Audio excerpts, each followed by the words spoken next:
Sir నమస్తే sir. నమస్కారం అండి. సార్ నిన్న పార్లమెంట్ లోపల రాహుల్ గాంధీ గారు నా మైక్ ఇవ్వట్లే అని చెప్పి 2, 3 సార్లు అరవడం అనేది జరిగింది. కానీ మైక్ ఆన్‌లో ఉందని చెప్పి స్పీకర్ చెప్తే కావాలని చెప్పి ఆయన ఆపుకున్నాడు. మళ్ళా కెమెరాలో చిక్కిండు ఈ విషయాలు కూడా. ట్రోల్ అవుతున్నాడు ఇప్పుడు. దాని గురించి ఏం చెప్తారు? దొంగ దొరికిపోయాడు కదా! క్లియర్‌గా ఆ టైంలో నేను కూడా చూస్తున్నాను టీవీ. దొంగ దొరికిపోయినట్టుగా దొరికిపోయాడు.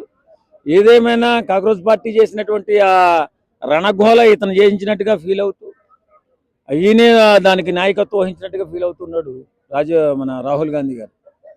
పోనీ అనుకోనియండి, తప్పు వాళ్ళు చేశారా వీళ్ళు చేశారా పక్కన పెడితే, అసెంబ్లీ మన పార్లమెంట్లోకి వచ్చినప్పుడైనా కొంచెం జాగ్రత్తగా ఒళ్ళు దగ్గర పెట్టుకుని ప్రవర్తన చేస్తే బాగుండు. ఏవేవో మాట్లాడుతూ దొరికిపోయాడు. ఈవేళ అపాస్పాలయ్యాడు.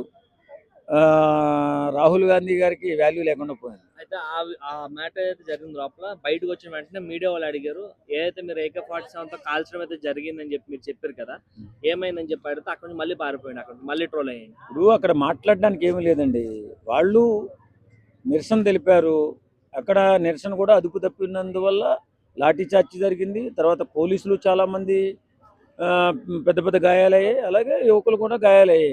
అందులో కొంతమంది చొరబాటుదారులు ఉన్నారు, అక్రమదారులు ఉన్నారు. దేశాన్ని నాశనం చేయాలనేటటువంటి విచ్ఛిన్నకర శక్తులు కూడా అందులో ఉన్నట్టుగా తెలుస్తుంది ఇప్పుడు మనం చూస్తుంటే.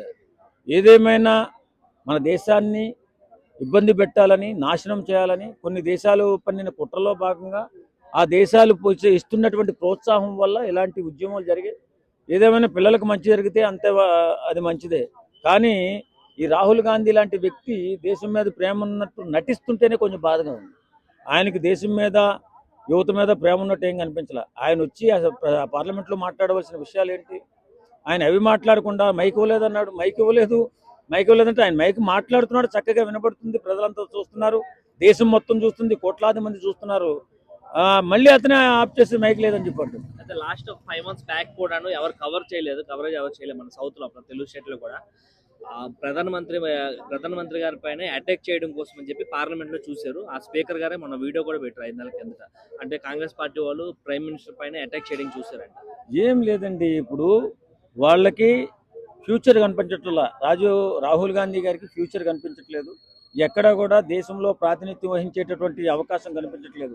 ఏదో రకంగా గందరగోళం సృష్టించాలని, గడిబిడి చేయాలని. ఇవాళ ప్రపంచ దేశాల్లో ఎక్కడికి వెళ్ళినా భారతీయుడు అంటే ఓ రకమైన గౌరవం వచ్చింది నరేంద్ర మోడీ గారి వల్ల. ఆ గౌరవాన్ని ఆస్వాదిస్తున్నారు మన వాళ్ళంతా, ఇండియన్స్ అంతా కూడా. ఆ గౌరవాన్ని మొత్తం నరేంద్ర మోడీ గారికి వెళ్ళిపోయింది. ఆ పేరనే ఆలోచనతోకి వెళ్ళిపోయిన కాంగ్రెస్ పార్టీ ఏదో రకంగా దేశాన్ని విచ్ఛిన్నం చేసి మళ్ళీ 40-50 సంవత్సరాలు వెనక్కి తీసుకెళ్లాలని ఆలోచన చేస్తున్నట్టుగా ఉంది ఈ కాంగ్రెస్ పార్టీ కురువృద్ధులు. అలాగే ఈ యువకుడు కూడా ఆలోచిస్తున్నట్టున్నాడు. అది జరిగే పని కాదు. ప్రపంచం మొత్తం ఎంతో అద్భుతంగా మన వాళ్ళంతా కూడా ప్రపంచాన్ని చుట్టూస్తున్నారు. మనకున్నటువంటి గౌరవం ఈ మధ్యకాలంలో నరేంద్ర మోడీ గారి ప్రభుత్వం వచ్చిన తర్వాత ఏ రకమైన గౌరవం ఇస్తున్నారు. ప్రతి దేశం కూడా భారతదేశం అంటే నా అన్నదమ్ములు, నా అక్క చెల్లెళ్ళు అనేటటువంటి ఆలోచనలకు వెళ్ళిందంటే దట్ ఈజ్ నరేంద్ర మోడీ పరిపాలన.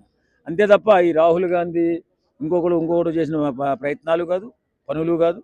ఏదేమైనా రాహుల్ గాంధీ గారు ఇంకొంచెం బెటర్గా రాజకీయం నేర్చుకుంటే బాగుంటుంది. అయితే నార్త్ సైడ్ లో కొంతమంది పబ్లిక్ ఏమంటున్నారంటే, ఛాయ్ అమ్మినోడు ప్రధానమంత్రి అయిపోయాడు, నెక్స్ట్ గాయ చేసినోడు కూడా ప్రధానమంత్రి అయ్యే ఛాన్స్ అవుతుంది. కానీ 3 జనరేషన్ల నుంచి ప్రధానమంత్రులు అవుతూనే వచ్చారు, కానీ ఆ ఇంట్లో పప్పులో ఎలా బయటకు వచ్చాడు అని చెప్పి అంటున్నారు. ఇప్పుడు పండిత పుత్ర పరమసుంఠ అన్నారు.